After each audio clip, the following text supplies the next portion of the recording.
Pag-uusapan po natin ngayon itong si Nonito Donaire kung dapat na bang mag-retire si Nonito Donaire dahil nga po sa pagkatalo niya kay Seiya Tsutsumi. Yan ang tanong sa akin ng mga followers ko. So sasagutin ko na po yan dito at syempre tulungan niyo po ako. Let me know din sa comment section kung ano sa tingin niyo dapat na bang mag-retire si Filipino Flash Nonito Donaire.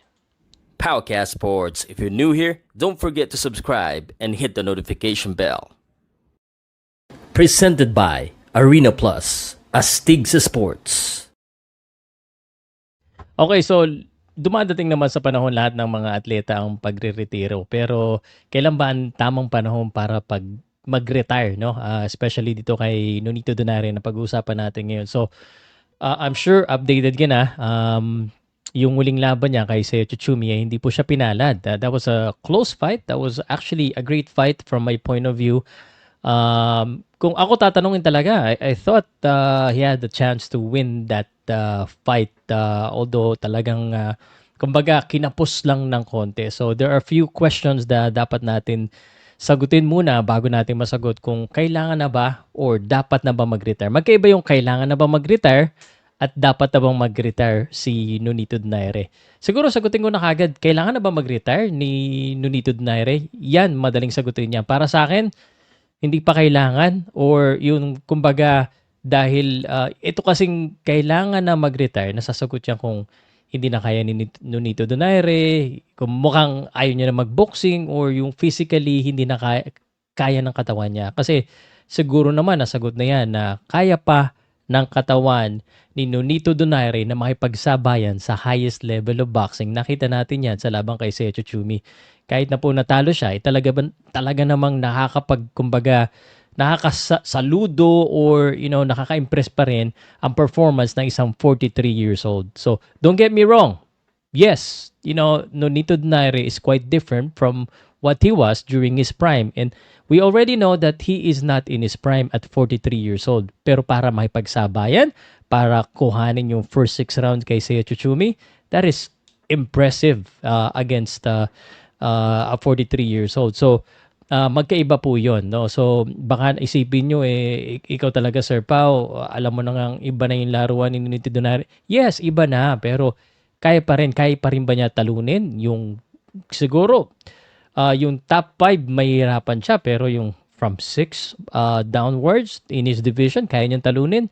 I will certainly say yes. Ganyan ang ginawa niya sa huli niyang nakalaban. Kaya nga siya naging interim world champion. But para lumaban sa mga world contender or sa mga champion, that is the question. No? Kaya pa ba niyang manalo? Medyo mahirap. No? Pero posible. Kaya po nang nakita natin. So, the capability-wise, sa aking pananaw, pwedeng-pwede pa. Because nakita natin yan. Kinakapos ng konti, it would have been different. Alam ko may magsasabi dyan, kung bata pa siya, iba na yan. Siyempre, kung bata siya, bugbog sarado yan si Seiya, baka nanakot pa yan. And that's the fact. Now, isang tanong pa na kailangan nating malaman, kung gusto niya pa ba mag-boxing. Kasi malaki po yung kinalaman na yan sa pagre-retiro ng boxing. Sabi niya doon sa post-fight, he wanted to be back sa Japan. Parang gusto niya manalo sa Japan. If he has a mindset like that, parang gusto niya pa mag-boxing. Gusto niya mag-boxing, kaya mag-boxing pag magkasama, ibig sabihin, kaya niya pa talaga lumaban. Or pwede pa talaga siya mag-boxing. So, kung ganon, dapat na ba siya mag-retire? Actually, kung yung katawan naman niya, tsaka yung utak niya, gusto pa at kaya pa, he doesn't need to retire.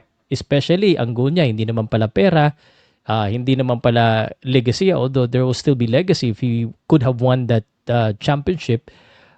Ibig sabihin nun, pwede pa. Okay? Kaya pa at pwede pa. So, it's really up to him. Pero, it's not really up to him kasi sinabi din niya na bahala na si Rachel. Kumbaga, si Rachel, the manager, the trainer, yung kanyang partner, yung kanyang asawa, magdi-decide. So, it's really up to them. Kumbaga, the term of his retirement, it's not because hindi niya na kaya mag-boxing. It's because, kung gusto nila or hindi. So, that's the thing. Some of the boxers kasi, talagang, kumbaga hanggat kaya pa nila, hinaharap ng katawan nila yan eh. Sabi nga ni Nonito, yun ang nakapagpasaya sa kanya. As long as he's happy fighting, then he can fight. And I think also, one other thing, kasi merong mga sitwasyon na gusto mo pa lumaban pero kumbaga wala nang promoter na kukuha sa'yo, walang kukuha sa'yo yung kalaban. I think kay Nonito Donaire, even at the age of 43, he could still be on demand. In demand, I mean, in demand in Japan, especially in Japan na talagang paborito rin siya ng mga fan doon. And yung timbang niya, there's a lot of opponent na kumbaga or mga up and coming boxer na gusto talaga siya makalaban. So if you ask me, he doesn't need to retire as long as he wants to.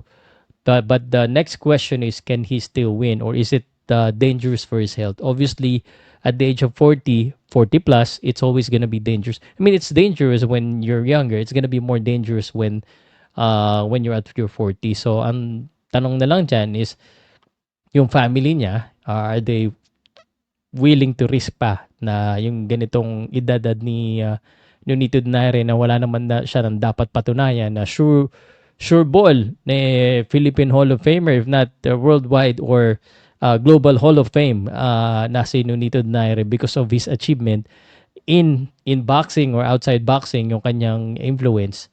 So, para sa akin, he doesn't need to retire if he still wants to fight.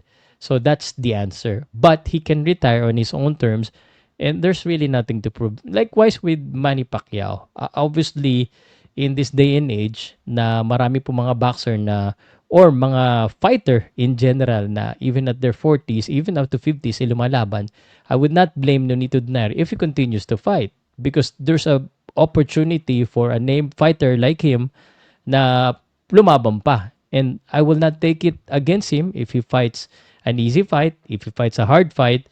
It's really up to him because kaya niya pa.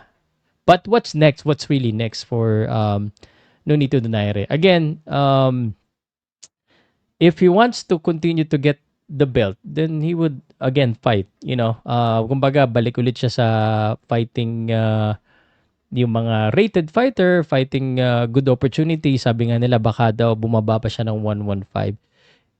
I think yun yung isa na gusto niya makuha. But depending on the opportunity. Kasi again, at this stage, pwede na siyang mamili eh. Tsaka hindi rin siya basta-basta pwedeng lumabang kung sino-sino lang. Kasi may pangalan siya eh. And honestly, he's still active and maraming malalaking opportunities na pwede pa rin. So, I guess paikot-ikot tayo dito, ang sa aking sagot it's up to them if they want to retire because sa tingin ko kaya pa ni Nonito Donaire mag-boxing. It's as simple as that. Kayo, ano sa tingin niyo daw? Dapat na ba siya mag-retire? Kailangan na ba siya mag-retire? Again, iba na yung Nonito dati at saka iba yung Nonito ngayon. Pero yung Nonito ngayon can still keep up with, the best of the bantamweight or his division. Kung ano man division, either 122, 118, could be 115. Let me know in the comment section, guys.